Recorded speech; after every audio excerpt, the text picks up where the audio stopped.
प्यारे बच्चों नमस्कार। आज हम वृत्त की परिधि का सूत्र सिद्ध करेंगे। जैसे कि हम जानते हैं वृत्त की परिधि यानी 2πr। जब हम जानते हैं कि वृत्त की परिधि 2πr होती है तो इसे सिद्ध करने की क्या जरूरत है।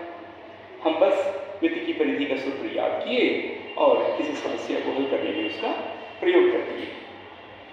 पर कभी कभी हमारे मन में क्या ये प्रश्न नहीं आता कि वृत्त की परिधि 2πr ही क्यों होती है, 3πr क्यों नहीं होती, 4πr क्यों नहीं होती, nπr क्यों नहीं होती। हमने कभी यह जानने का प्रयास किया है कि जो लिखा गया है वो सही है या नहीं। एक सच्चा विज्ञान का उपासक किसी बातों को मानता नहीं बल्कि स्वयं परीक्षण करके देखता है, प्रयोग करके देखता है कि वह सही है या नहीं। अगर सत्य है तो कितना भी प्रयोग करें, कितना भी परीक्षण करें, अंत में परिणाम एक ही होगा, वही सत्य होगा। तो जब हम वृत्त की परिधि के सूत्र की बात करते हैं तो इसके लिए सबसे पहले हमारे पास चाहिए एक वृत्त। क्या यह वृत्त है? हाँ, यह वृत्त है। आपको वृत्त की परिभाषा तो मालूम ही होगी।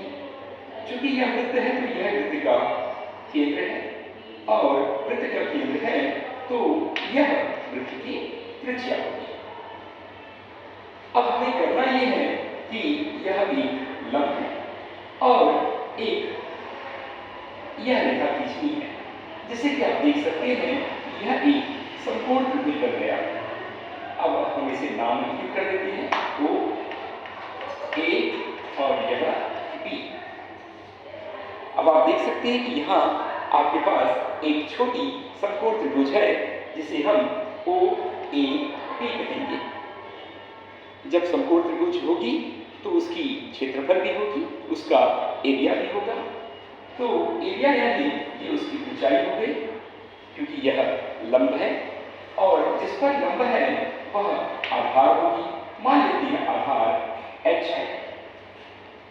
तो हमारे पास एक छोटा समकोण त्रिभुज OAB है जिसे हम समकोण त्रिभुज OAB कहेंगे, जिसका क्षेत्रफल हमें मालूम है कि 1/2 आधार गुणा ऊंचाई होता है। तो हम देखें कि आधार तो यहाँ B है लेकिन ऊंचाई चूंकि त्रिज्या है तो हमने इसे R लिखा। अब हम बात करें हैं वृत्त की परिधि की, पर हमने यहाँ पर वृत्त का क्षेत्रफल या त्रिभुज का क्षेत्रफल लिया।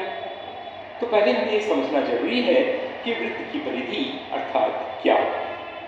वृत्त की परिधि अर्थात यदि हम यहाँ से शुरू करते हैं और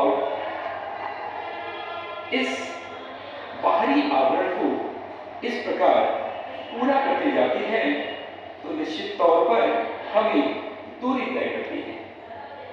इस दूरी का जो मान होगा, जो माप होगी, वही उसकी परिधि कहलाती है, जिसे हम सर्कमफेरेंस भी कहते हैं। तो आप देख सकते हैं इस पूरी दूरी का यह हिस्सा है AB या H, इसे हम B कर दिए, ये B है। तो यह B है, इस पूरी हिस्सा का केवल एक हिस्सा है। मान लेते हैं कि इस प्रकार हम काफी या कितने बना सकते हैं। हमने इस प्रकार के और भी त्रिभुज बनाए, ये बनाया, ये बनाया, ये बनाया, ये बनाया, ये बनाया, ये बनाया, ये बनाया, ये बनाया, ये बनाया, ये बनाया, ये बनाया, ये बनाया। इसमें एक छोटी सी गलती है कि ऐसा करते समय बिल्कुल एक संतरा का फलक जैसा दिख रहा है। बिल्कुल संतरा का जो आप वक्र पृष्ठ देख सकते हैं बिल्कुल ऐसा ही दिखता है। लेकिन यहाँ पर एक गलती ये हो रही है कि हमें इस बात का ध्यान रखना है कि हर बार यह बराबर हो। तो यह भी और ये भी तो बराबर लग रहा है, पर ये कुछ थोड़ा बड़ा लग रहा है, ये भी शायद थोड़ा बड़ा है। बस हमें यहाँ से यहाँ तक की लंबाई को नापना है जो कि B होगा और हर बार उतना ही इतना इतना जितना भी होगा उतना आधार तैयार करना है। तो आप देख सकते हैं कि यदि इन सभी b को हम जोड़ दें, मान लेते हैं यह b1 है, ये b2 है, ये b3 है, इसे सभी b1 b मान लेते हैं ये b 16 है या 15 है, जो भी हो, तो ये b1 है। इस सभी b1 को अगर हम जोड़ देंगे तो यह परिधि कहलाएगी। अर्थात परिधि पाने के लिए हमें सबसे पहले देखना है कि यह एक त्रिभुज का क्षेत्रफल है, इस छोटे त्रिभुज का क्षेत्रफल। ऐसा ही हमें कितना त्रिभुज मिला, मान लेते हैं अगर ये मान लिया जाए कि सभी बराबर है, तो ये मिला 1, ये मिला 2, ये मिला 3, ये 4, ये 5, ये 6, 7, 8, 9, 10, 11, 12, 13। तो सभी 13 और ये 14 त्रिभुजों का क्षेत्रफल कितना हो जाएगा? 14 त्रिभुजों का जो क्षेत्रफल हो जाएगा वो हो जाएगा 14 गुणा 1/2 गुणा b1 गुणा r।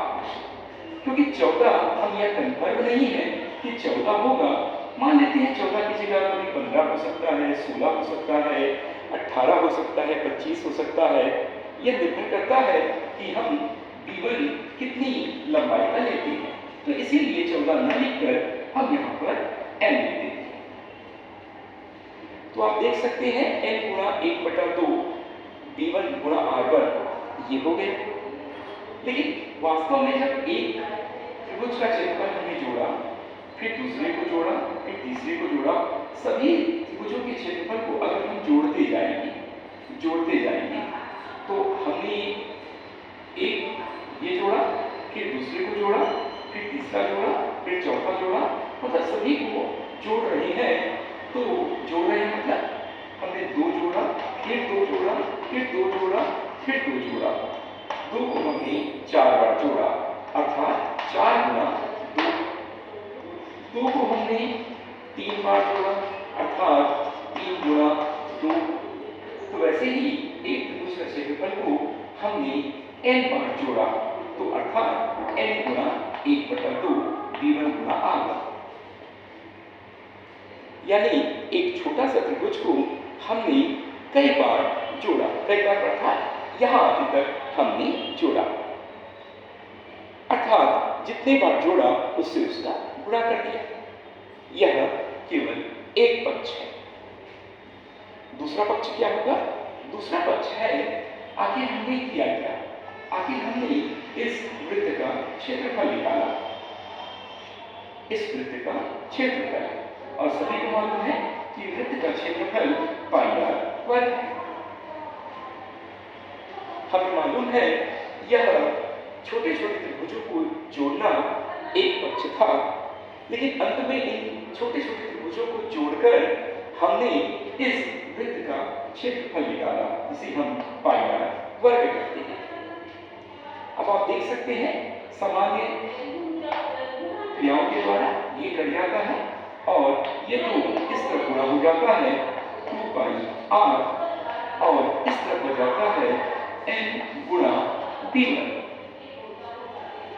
तो आप देख सकते हैं कि ये जो 2πr होगा यही वृत्त की परिधि है।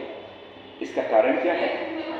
ये b1 है, अर्थात ये, उसके बाद दूसरा b2 होगा, तीसरा b3 होगा, b4 होगा, b5 होगा। इसी प्रकार हमारे पास जितने भी b16 होंगे, यानी सभी बराबर लंबाई के हैं। अतः b1 गुणा nb1, क्योंकि यहाँ 16 b1 है तो 16 b1, तो यह और यह दोनों बराबर होंगे। तो हमें यह तो मालूम है कितना होगा, क्योंकि b1 भी हमें मालूम है और कितने टुकड़े हमने किए हैं वो भी मालूम है, लेकिन यह मालूम है पर यह इसकी बराबर है। अतः यह 16 b1 नहीं है, बल्कि यह सर्कमफेरेंस ऑफ सर्कल है, यानी वृत्त की परिधि है, परिधि वृत्त की, जिसका केंद्र O और त्रिज्या R है। तो आप देख सकते हैं जो वृत्त की परिधि है वह सीधा लिखा जा सकता है 2 पाई r, जहां r वृत्त की त्रिज्या है। तो यह वृत्त की परिधि 2 पाई r ही होती है, जैसा कि हमने सिद्ध किया। हो सकता है अगली बार यह p1 कुछ छोटी हो सकता है यह p1 थोड़ी बड़ी हो, पर हमारा उद्देश्य सिर्फ यही है कि इस p1 को आपको तब तक पूरा करना है जब तक कि आप जहां से शुरू किए थे वहीं पर न पहुंच जाएं। अर्थात उतने बार आपको जोड़ना होगा या उससे गुणा करना होगा। अर्थात आप इस बाहरी आवरण को माप रहे हैं और यही वृत्त की परिधि कहलाती है। अतः वृत्त की परिधि 2 पाई r ही होती है, कुछ और नहीं हो सकती।